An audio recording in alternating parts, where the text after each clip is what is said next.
multi-year strategy in place so everybody understands where it's going, and take the lean, agile, and focus on minimum viable products so that you can build that success.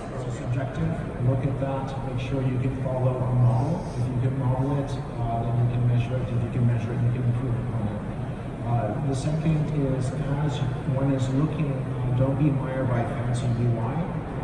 Look at the fundamentals. Don't be locked on a proprietary type of solution. Think open systems. That will allow one to scale and adapt to changing business needs in the future that we don't know.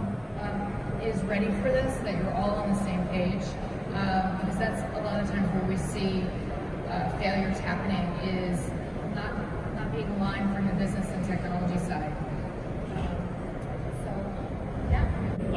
Finding the talents and building the team, and there, there's everybody's got that unicorn. The person who's got 5 to 7 years of industry experience, they're great in front of business colleagues, and they have the technical chops behind it. The demands of addressing the technical debt with the demands of advanced analytics.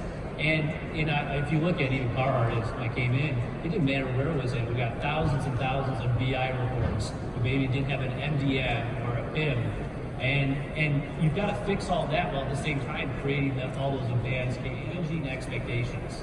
And I say expectations from the business colleagues in terms of what can actually be delivered in the time frames that they might expect in a consumer-centric technology world, but also with the hype that's out there.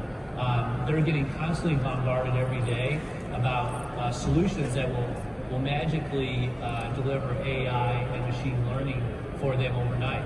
So those are our three big the business. Once we see what the return on investment is, there's a lot of hype on technology, use this type of UI, this type of integration will make you go faster. It's really about machine intelligence making business leaders more effective. We're here to save time, we're here to save money and grow our business. So I do agree that that's very, very important. Once you have that set of capabilities, I would argue that driving the culture through iterations, what I call activity-driven development, so we can actually see return on investment in a short order of time. So we look for 5 different characteristics in our folks. First one was communication skills. Can they take complex concepts and distill those down to varying audiences? Was business acumen. So the same thing is, how do they anticipate what the real question is going to be? Do you understand what the business colleagues are trying to get to? Oftentimes they don't really understand what they want until it's right there and visually understandable. If you think about the data space, you can see one visual Power BI, or I don't care if it's ClickView, that can be completely understandable. So how can you articulate that into something that some people understand? The fourth one, which you've come down my list, is actually this statistical prowess. You've got to understand all the different models. There's not just one model that's going to work in a particular situation. And at the same time, the data doesn't stay stagnant. The problem set doesn't stay stagnant. So you've got to stay on top of that situation and keep working it through. And then finally, the last, quick learning. The pace at which things are moving is so fast that if somebody isn't able to move quickly, the team isn't going to be successful. So, we've been successful in building out a team. We doubled the team size last year. And Tracy and I talked a little bit about, well, what if you're a very small retailer and you can't afford a large team? And from my perspective, there's 2 different routes. One, hire somebody to come in and help you get started and look for that. At the end of the day, you're gonna have to look and see, that this isn't a one-stop situation. You're not gonna just build it and you're gonna be done. So you're gonna really have to sit back and think about, what do you need to do?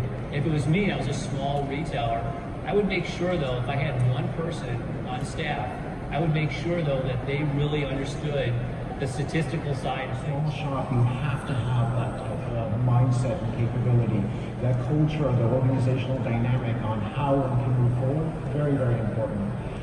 By the same token, though, we need to confuse or not confuse the science with the art. We need both, right? Machines are here to make our lives better and easier. So you're already running your business. You need to move it forward, right? This is not a pie in the sky type of situation. Can you get that right level of critical mass to provide value immediately? The technology, that's going to evolve over time, but the notion of being able to connect to different sets of data systems, that's always moving, ebbing and flowing, generating a model, what we call model-driven development, so we can actually look at the goal, whatever that goal is, and actually transfer that from business language to actual data science language, very, very important. And I'd say the third area would be what I call simulation. The business needs to understand what if. What if we actually change this media mix? Can we see more return on investment on our advertisement spend? Or we have a next best offer type of analytic decision point. How can we actually change that to realize more margins? This is built by a dot partner type of effort. It needs to start with the people. It sounds silly, but it's all about return on investment. It's hard to say, let's get all the data into one place, or let's move the model to the data to actually understand what we have. That's not really return on investment. That's just an understanding of a set of capabilities. And it's an end-to-end, so to speak. But once you have that, once you can start diagnosing or ultimately predicting what you can do from point A to point B, becomes very, very interesting. So that first step is about understanding what one has, looking at the business objective function or the business goal, actually start that first iteration of describing, diagnosing, and ultimately predicting what we need to do. I think, okay, in this situation, this is my prescription. When the data is showing me this, I want to do that. So that would be my station program approach. In other words, how can I go do experiments for the sake of experiments? And, for example, at Carhartt, we run an innovation challenge every quarter. We have teams assigned, they go out and work on things. There's no ROI on it. We allocate 5% of their time to going out and working on those things, but those create the opportunities. Those identify, here's something that's tangible that we know we can go after, and so that might be a way to help you jumpstart that ROI discussion. It's becoming faster and faster. Technology is moving where compute can go to the edge, either to your phone or to even a point of sale or point of purchase type of area. Everything is starting to be interconnected. So the notion of being able to have a model to move to the data, as opposed to more older school views where all the data is going to one place, needs to come into play. Once one has that, then one can realize fast experimentation, which I was mentioning totally. Strategy of how I'm going to go after it. So everybody understands I'm going to fix these parts. It could be in the BI platform and the MDM space and some of those core underlying. And I'm going to do this little bit in advanced analytics and machine learning, AI. But without a plan, it's very difficult to keep business colleagues and inside of the technology group, people understanding how it's all fitting together. And so, for Carhartt, that's what we do. We spend time to build a 3-year plan, minimum viable products that I can put in place, get value very quickly, and build on it. If you take too big of a chunk at a complex data project, the challenge is you may never get done. And so take that MVP and same thing from a lean, look at Kanban. How do I understand all the work in progress? If you can define the activity, be it a campaign or a launch to improve margins or what have you, by looking at that mindset, you can actually enable fast experimentation. So it's back to the principles of power by people, fast experimentation, but the plan, as John was alluding to, is very good. And everybody knows that the plan was only good for the day you built the plan. And to feel comfortable with the fact that you don't have all the answers at that day, and communicate that regularly with the leaders. So my head of data comes into the senior leadership team every year to talk about the state of that strategy, where are we at, where are the adjustments, and where we're moving forward. The voice of the employee aligns with the voice of the shareholder. And as long as you have those three first-class citizens, then typically the decision-making, the notion of gaining that shared vision to actually align to whatever the plan of record is or any type of changes, that goes a long way. Without that, one tends to get mired into internal politics or racing for some fiscal revenue goal. And those sometimes can run into short-term type of people. Everybody has a unique perspective. Everybody to some degree is a power user that's leveraging data. Either it can be subjective thinking because of battle scars on your experience, but to leverage machines to do what machines do best is super important. This is how one can stay competitive. The only way to do that is to have a matrix type of view where you can see an operations view or a financial view or a product view, and how technology can, as a means to enable that to move forward to delight the customer. Centralize all of the data into one team. That includes that back-end engineering and architects, all the way through the data analysts and the data scientists. And part of the reason behind that was we felt like we were going to lose opportunities to thread stories cross-functionally, end-to-end across the enterprise if it was truly decentralized.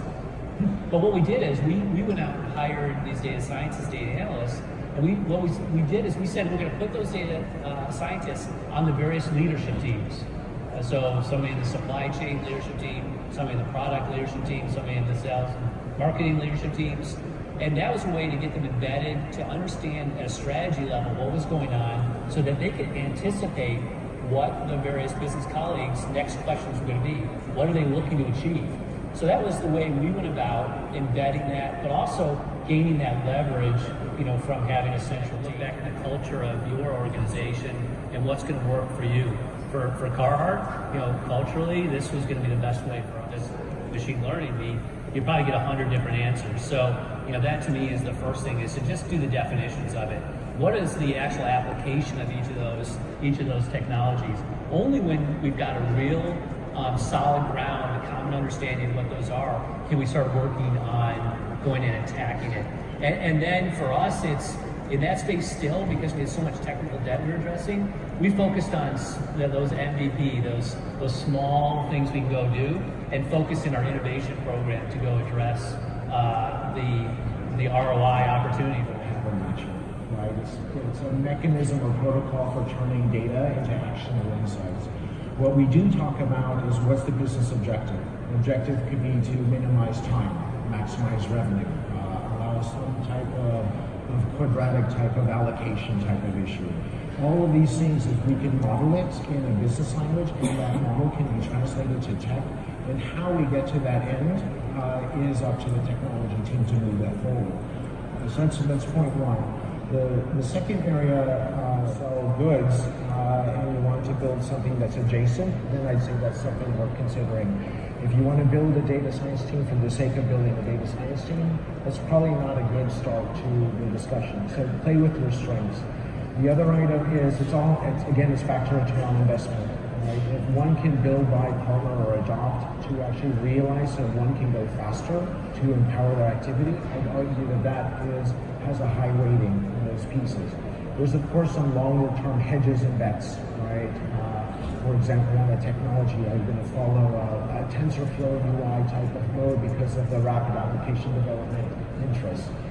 Do you have existing language type of capabilities at your Python shop? Right? Then I would argue that will influence the build by adopt partner effort. But again, it's back to business decision points. Once you have that, if you need to do an inorganic add to actually complement the business value, I'd start there.